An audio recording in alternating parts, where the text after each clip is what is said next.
परिशिष्ट 1। श्री चैतन्य महाप्रभु पूर्ण पुरुषोत्तम भगवान हैं। इस ब्रह्मांड में समय समय पर परम पूर्ण सत्य पुरुषोत्तम भगवान अपने वास्तविक दिव्य स्वरूप में अवतीर्ण हुए हैं। यद्यपि वे सभी प्रकार के बंधन से मुक्त हैं, फिर भी बद्ध जीवात्माओं जो इस भौतिक जगत में संघर्ष कर रही हैं, उनके कल्याण हेतु वे आते हैं। घोर भौतिकतावादी के लिए भगवान का प्राकट्य एक गूढ़ रहस्य है। यहां तक कि धार्मिकतावादी, जिन्हें भगवान के संबंध में सीमित जानकारी है, संशय करते हैं कि कैसे परम भगवान स्वयं आ सकते हैं। परंतु परम भगवान जैसा चाहते हैं कर सकते हैं, तथा वैदिक शास्त्रों में वर्णित है कि वे दिव्य लीलाओं द्वारा अपने भक्तों का उद्धार करने हेतु तथा ब्रह्मांड के उत्थान हेतु अवतीर्ण होकर प्रसन्न होते हैं।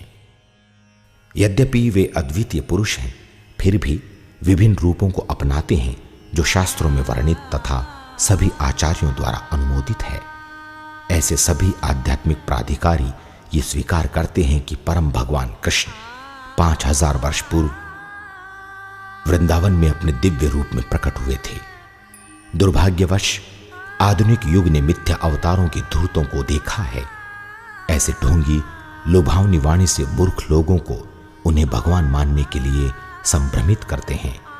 ऐसे अबोध इस बात से अनभिज्ञ होते हैं कि अवतार षड ऐश्वर्य, समस्त धन, समस्त बल, समस्त ख्याति, अतुलनीय सुंदरता, पूर्ण ज्ञान तथा संपूर्ण वैराग्य से परिपूर्ण होना चाहिए, परंतु पाखंडी धोखा खाना चाहते हैं। अतएव ढोंगी ईश्वर को स्वीकार करते हैं। ऐसे अनुकरण से छल करने वाला तथा छला जाने वाला दोनों नरक में गिरते हैं। एक वास्तविक अवतार के आने तथा उसके असाधारण कृत्यों, जिन्हें महान योगियों के लिए कर पाना असंभव होता है, उनके बारे में शास्त्रों में प्राप्त वर्णन स्पष्ट संकेत देते हैं।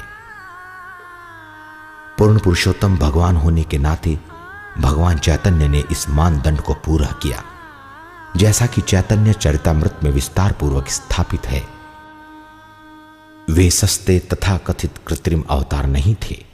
चाहे वे स्वयं कृष्ण हैं, फिर भी वे भक्ति के आनंद का आस्वादन लेने भक्त के रूप में आए तथा अन्यों को सिखाया कैसे उनकी यानी भगवान की आराधना करें। उन्होंने कभी भी स्वयं को परम भगवान के रूप में विज्ञापित नहीं किया, क्योंकि ये उनके भक्त के भाव में विघ्न डाल देता। इसलिए वे छन्न अवतार से जाने जाते हैं। जैसे कि श्रेष्ठ वैदिक साहित्य श्रीमद् भागवतम स्कंद 7 अध्याय 9 श्लोक 38 में भविष्य का कथन है कि परम भगवान कलयुग में छन्न वेश में अवतरित होंगे। छन्नः कलो यद भव सत्रियुगोत सत्वम। कलयुग में कई बार आप छन्न वेश में अवतरित होते हैं, अतः आप त्रियुग के नाम से जाने जाते हैं, वो जो 3 युगों में अवतरित होता है। कई बार विद्वान इस श्लोक की टीका इस प्रकार करते हैं कि भगवान इस जगत में कलयुग में अवतरित नहीं होते, परंतु ये भगवत गीता अध्याय 4 श्लोक 8 में उनकी घोषणा की उपयुक्त हैं। परित्राणाय साधूनां विनाशाय च दुष्कृतां धर्म संस्थापनार्थाय संभवामि युगे युगे। भक्तों का उद्धार करने, दुष्टों का विनाश करने तथा धर्म की फिर से स्थापना करने के लिए मैं हर युग में प्रकट होता हूं। भगवान घोषणा करते हैं कि वे प्रत्येक युग में अवतीर्ण होते हैं, जिसका तात्पर्य है कि वे कलयुग में भी आते हैं। वे कैसे इस युग में अवतीर्ण होंगे, इसकी पुष्टि श्रीमद् भागवतम में है। स्कंद 11 अध्याय 5 श्लोक 32। कृष्णवर्णं त्विषा कृष्णं सांगोपांगास्त्र पार्षदं यज्ञ ही संकीर्तन प्रायेर यजंती ही सुमेधसः। कलयुग में बुद्धिमान व्यक्ति भगवान के अवतार की जो निरंतर कृष्ण नाम को गाते हैं, संकीर्तन द्वारा पूजा करेंगे। चाहे उनका वर्ण श्यामल नहीं है, फिर भी वे स्वयं कृष्ण हैं। वे अपने सहायकों, सेवकों, शस्त्रों तथा गोपनीय पार्षदों से परिपूर्ण होंगे।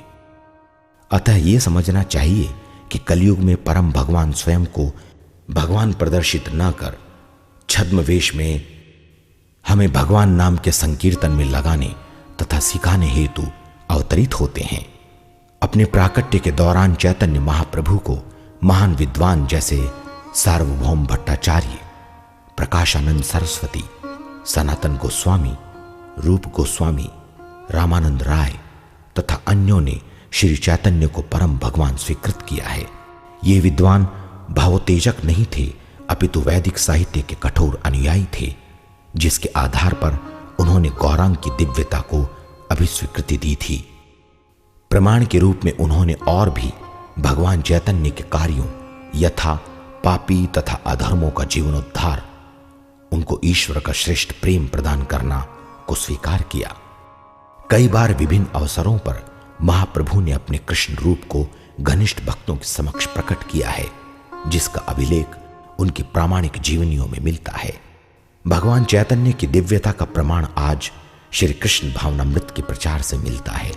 पूरे संसार में हजारों लोग जो पुण्य, वैदिक संस्कृति तथा शास्त्रीय ज्ञान से हीन हैं, जिन्होंने कृष्ण की सेवा में समर्पित होने हेतु पाप कृत्यों को त्याग दिया है, वे इतने पवित्र हो चुके हैं कि वे कृष्ण अर्चा की पूजा तथा श्रीमद् भागवतम की व्याख्या कर रहे हैं।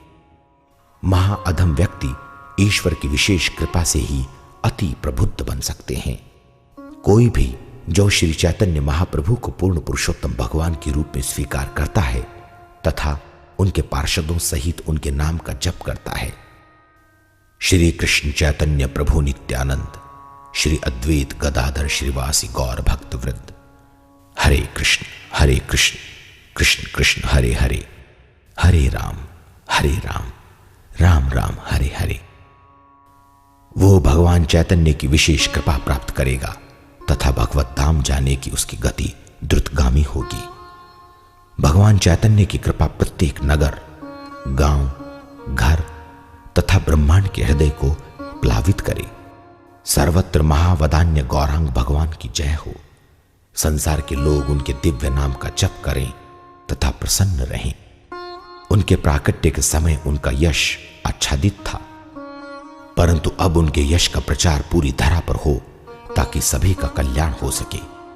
जैसे कृष्ण संपूर्ण जगत में विख्यात हैं, उसी भांति उनके महावदान्य अवतार सभी द्वारा विदित तथा पूजनीय हों।